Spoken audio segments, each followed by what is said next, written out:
আজকের এই ভিডিওতে আমরা পরম শূন্য তাপমাত্রা সম্বন্ধে আলোচনা করব।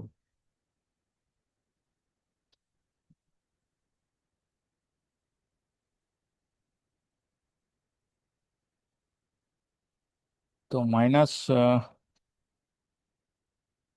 -273.15 ডিগ্রি সেলসিয়াস তাপমাত্রাকে পরম শূন্য তাপমাত্রা বলা হয়। কারণ এই তাপমাত্রাতে গ্যাসের চাপ শূন্য হয়।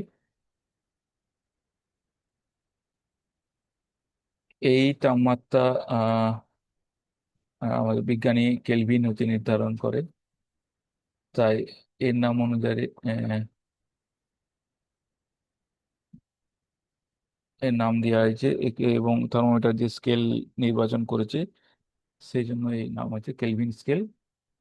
তো এই কেলভিন স্কেল থার্মোমিটারে -273.15 ডিগ্রি সেলসিয়াস তাপমাত্রাকে জিরো ধরা হয়, মানে পরম শূন্য তাপমাত্রা, যে জিরো কেলভিন বলা হয়। তো বাস্তবে এই তাপমাত্রাতে পৌঁছানো অসম্ভব। আহ, কারণ তার আগেই হচ্ছে গ্যাস কঠিনে পরিণত হবে।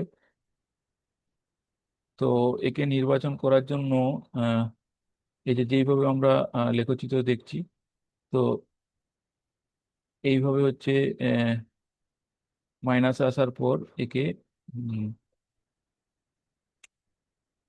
চিত্র সহকারে যেখানে ছেদ করছে সেই ছেদ বিন্দুকে হিসাবে আমাদের